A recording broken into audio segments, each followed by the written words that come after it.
Recommendations number 1. Bwanyuma y'abina z'abatakamanyire bigendererwa byo kutahirira district ya Kasese, Bunyangabo hamwe na Kabarore. District ezene zigumiza mu kurabura abantu aha byo kwerinda byabo no kubaho muringo oguba kubasa kwerinda muhinduresha sente tizikwayo muhindura hashaha zo mukubageramu wamare myaka 20 23 nobaga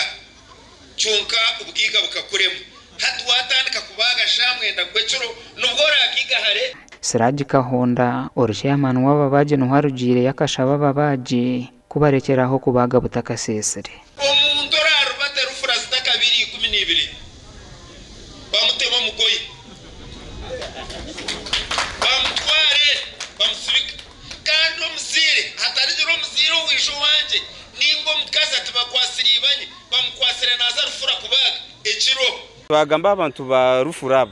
barufura bakaba bafwire uko bakandi baza gukora bayine mihoro bayineci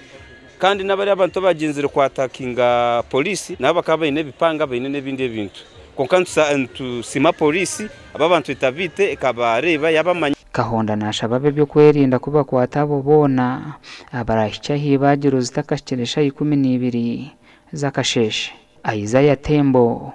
Chairman w'entebe yo kubanza wa Kitoro nagira ngo nebijwaro byabo bishikire kubane bitebwa hwe namba konka kitichikumara ntwenda batunge overo ziguma amazina gabo zibatunge na numbers mu rufura ekindi ebipanga nebintu byo nebakozesa epanga emisho bagumene babisiga harufura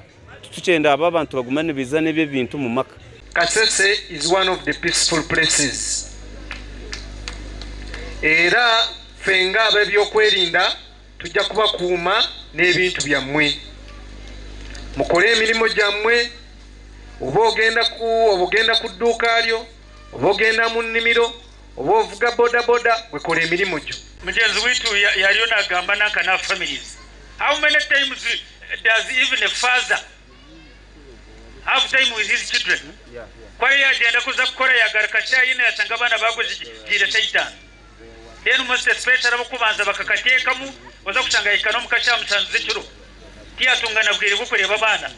ababyo kwerinda bahamiza abantu kurekeraho kwerarekerera obwe bakomezengwe byo kwerinda biri byo mu district ya Kasese gasha kwa Gilbert Muhanguzi.